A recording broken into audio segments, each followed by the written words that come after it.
Yusra is about 11 years old. She is deaf from birth. Her parents and 4 siblings have normal hearing. Like other families with similar experience, it has been quite difficult for them to come to terms with Yusra's condition. The thought of her being different is devastating. She is friendly and intelligent. The parents are concerned that she might just waste away, unable to accomplish her life goals on account of the loss of hearing. Such feelings can be unsettling, but it also became the driving force that spurred Yusra's parents to begin the search for a school where she could fully realize her potentials. I was just looking for schools, but later one of my friends told me that there was one school in demonstration out in Kaduna. I went there, and the way I saw the school, I just said this is the best school for my daughter to go. Like Yusra, 11-year-old Mustafa is also deaf from birth. He was 5 when his father died, leaving behind 4 wives and 16 children.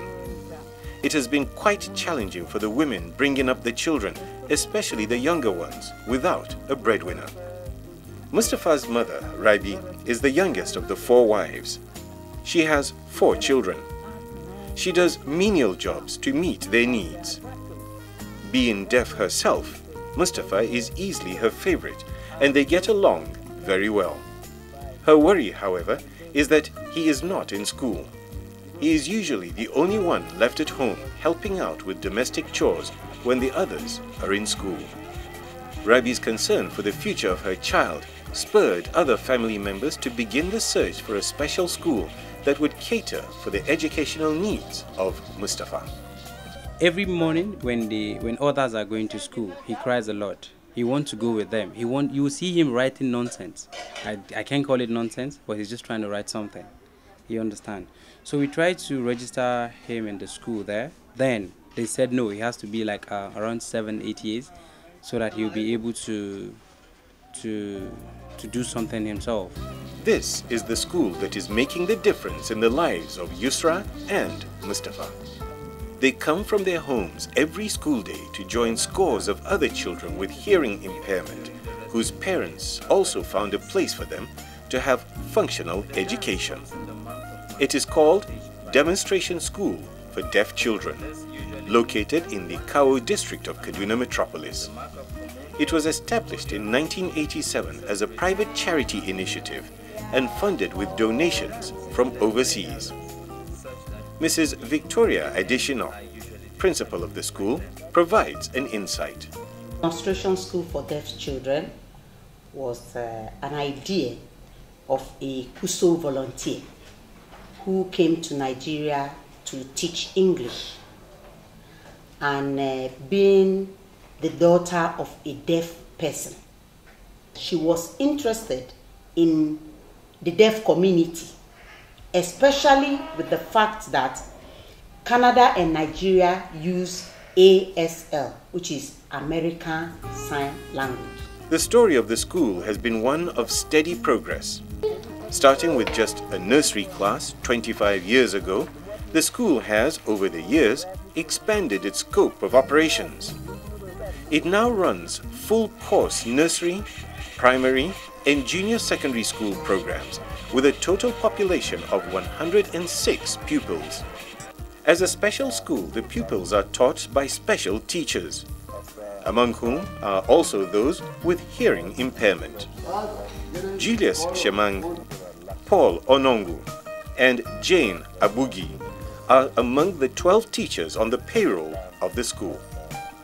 For them, teaching at the Demonstration School for Deaf Children is much more than earning a living. It is a passion.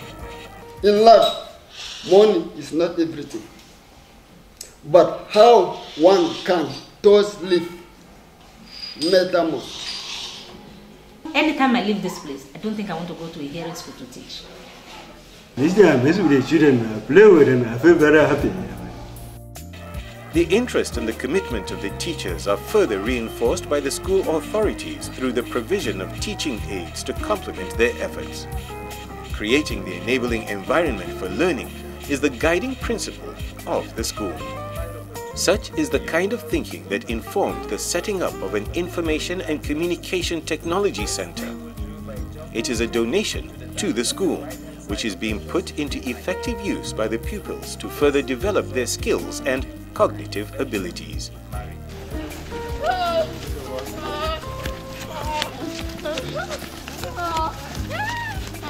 Sporting activities are taken seriously.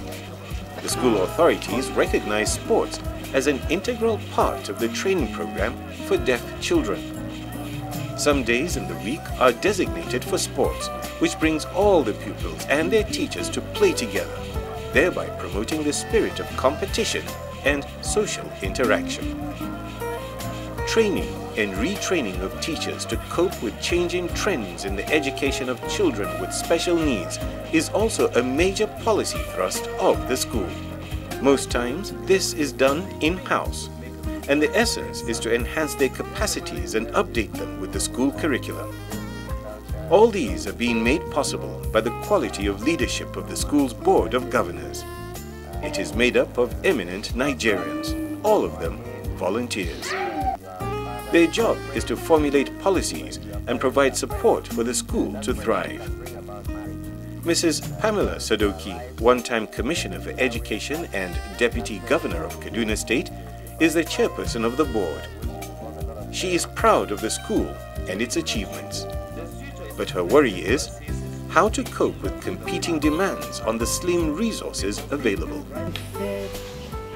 Fairly well. Maybe we've made 70%. We still haven't completed all the strategic plan because of challenges we've come across. The first one is funding. Funding has been very, very difficult. Society should also know that these children need help. It's not just to see them and be aware. We should also support these schools. The school is a non-profit institution and relies strictly on donations and other forms of support to remain afloat. Despite these challenges, the school is still trudging on, and stakeholders have been very supportive. They assist the school in different ways, ranging from monetary donations to the construction of classroom blocks. Prominent among friends of the school are the Kaduna State Government, the Canada Fund of the Canadian High Commission, Nigeria Education Tax Fund, and the Volunteer Services Overseas, VSO Nigeria. The story of the partnership between VSO Nigeria and the Demonstration School for the Deaf Kaduna spans over 13 years. The school is a beneficiary of the services of the organization in the area of capacity building. Dr. Kenna, or Country Director, VSO Nigeria, sheds more light. In 1997, the Canadian government, in fact, provided a grant that enabled the building of the school. And since that time, Canadian volunteers, international volunteers have supported the school, bringing skills, professional skills and expertise, teaching experience, sign language teaching, bringing skills on advocacy. So over the course of the life of the school, from 1987, when it was first established, until today, volunteering has been a major contribution to the running and the working and the expansion of the school. And Canada has consistently supported this school too, through sending volunteers, as well as I said earlier, the original grant that built the school.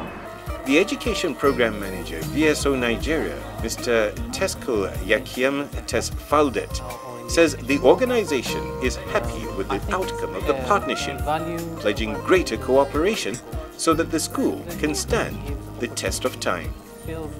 Their curriculum is set, their teachers are trained, they know how to use the curriculum, they are confident. So the next step for us is to support the school, to sell this good idea and how to work with children with hearing impairments in other parts of Nigeria, within the different LGAs in Kaduna State, but also in other states in Nigeria. And this is the next challenge where we need to put our resources, our energy.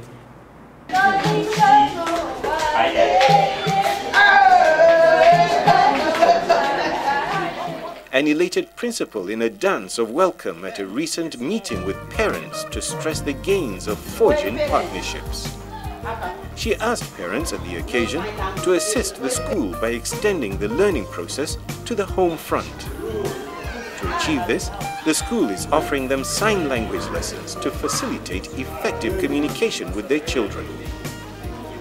For now, the demonstration school for deaf children, Kaduna, remains the outlet through which children with hearing impairment can realize their full potential. And so, it is the end of another day in school for Yusra and Mustafa as they return home to the warm embrace of their parents, who are delighted with the outcome of having them in school. Excellent. Her level of understanding is very good. She even teach her younger ones their assignments. Yes, even my neighbors. Mustafa going to school has helped him put the environment, the way he relates to people, the way he does things. Other parents also feel the same way and are very happy. In fact, there's a lot of changes. There's a lot of changes. Why? Socially and morally. There's changes because she's educated. This school has given my son a life and a hope. From a hopeless situation, it has become a hopeful situation.